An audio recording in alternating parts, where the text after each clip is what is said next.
Hello everyone, it's Doug McGuff with Body by Science, Ultimate Exercise, and drmcguff.com. Before we get started today, I just wanted to ask people that if you find this video useful, to please hit the thumbs up. And if you're enjoying this series of mini lectures, don't forget to subscribe on the button below. Today, I just wanted to cover a question that was asked on some of my prior videos. People were inquiring as to what I am doing currently in my training, and I am doing something a little bit different, so I thought it might be worthwhile discussing. And the thing that I'm doing differently is in direct context to what's going on in my lifestyle. And I'll explain a little bit of that so that you guys have some backdrop for my rationale.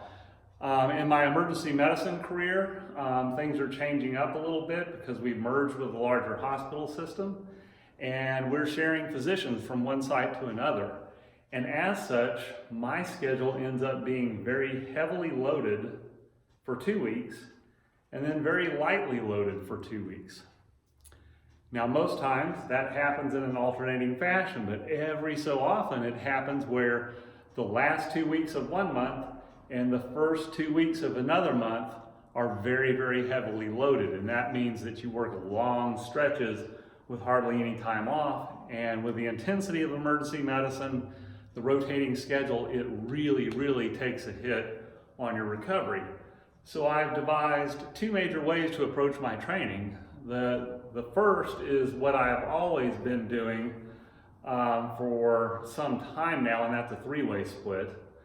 And my three-way split is done about every fourth or fifth day, and the split goes chest and back, along with neck flexion and neck extension. And then the next workout would be shoulders and arms, and then I include lateral neck in that workout as well.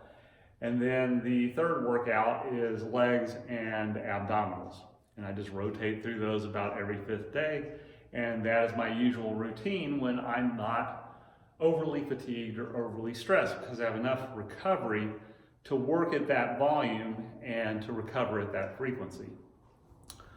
What I have found though is that when I get busy and my recovery gets compromised, that doing that three-way split, each individual workout is taking too large of a hit on my systemic recovery, and I cannot recover within a reasonable time frame. And the days after the workout, I am so below par that it's very difficult for me to function in my work setting.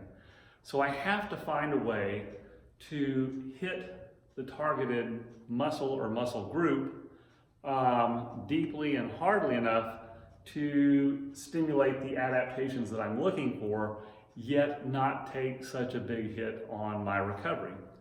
So during the periods of time where I'm more busy and my recovery is compromised, I've settled upon a six-way split, which is basically one body part at a time. So to go through the order of the split, my first workout will be chest and neck flexion. And then I will take a day off. If I'm overly tired, maybe 2 days. Then the next workout is going to be back and neck extension.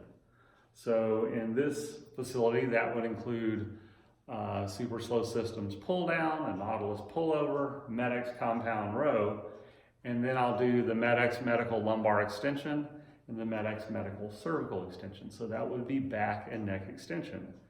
Then I wait 1, sometimes 2 days, and then the third workout becomes what I call rotary legs. So for this one, I got to go to a big box gym because I don't have any of those machines here. So what I will do is a seated calf raise, and then it will be an abduction and adduction, leg extension and leg curl, and then usually a clamshell abdominal machine for that workout. So now we're here and we wait a couple of days. Generally, I'll wait at least 2 days after a leg workout. And then the next one is going to be shoulders, and that will include lateral neck. And then I'm going to wait a day, and then we're going to wrap it up with an arm-only workout. and then we wait, and then we repeat the cycle. So that's a 6-way split.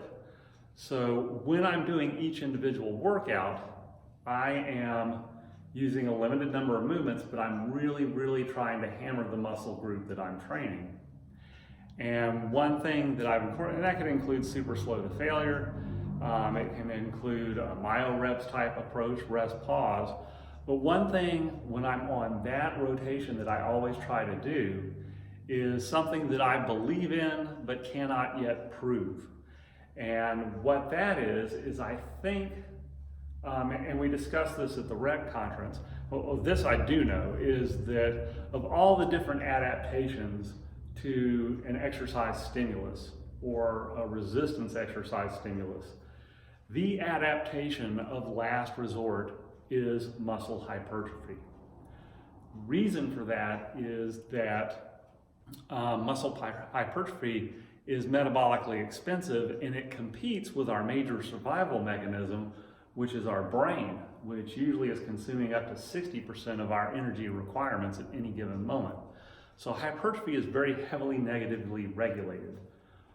Where my theory comes from that I cannot prove is I believe that contraction volume, or the number of coupling and uncoupling cycles that the muscle encounters in a given stimulus, is important to drive the body to move towards the hypertrophic adaptation. And this is theoretically one of the weaknesses of super slow, because the number of contraction cycles, because of the long rep duration, is actually less, as opposed to a faster cadence thing where you're going to accumulate more repetitions.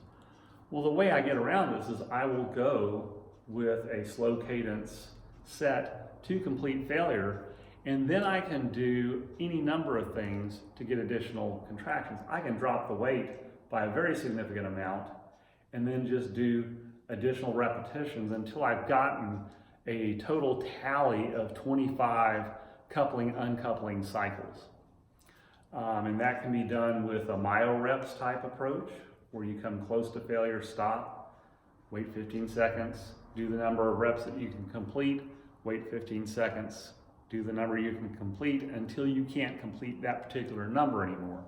Or I can do simply rest, pause, or I can do Brian Johnston's J reps, where I divide the movement into different portions of the range of motion. So a barbell curl you can divide into thirds, do the middle third first, the top third next, and the bottom third last, to do like 8, 8, and 8 to try to accumulate a good number of contraction cycles, because somehow I think the act of a complete cycle of actin, myosin coupling and uncoupling repeated over and over sends the signal to the body that more volume is to be expected, and that more tissue type adaptations are necessary for the strengthening response.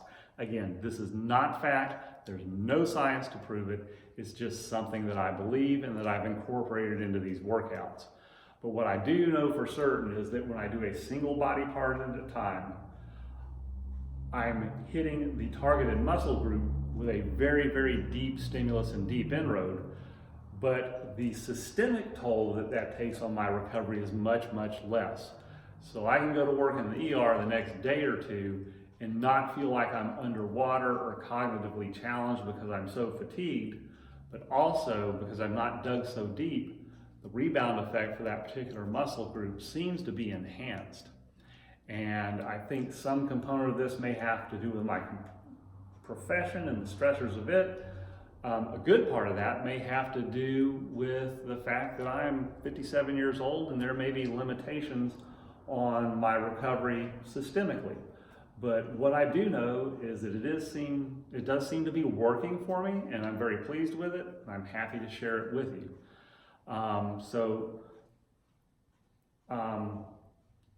I'm not saying that this is for everyone. For someone that's younger, it may not be the appropriate thing to do, but it certainly is working for me, and I hope y'all have enjoyed hearing about it.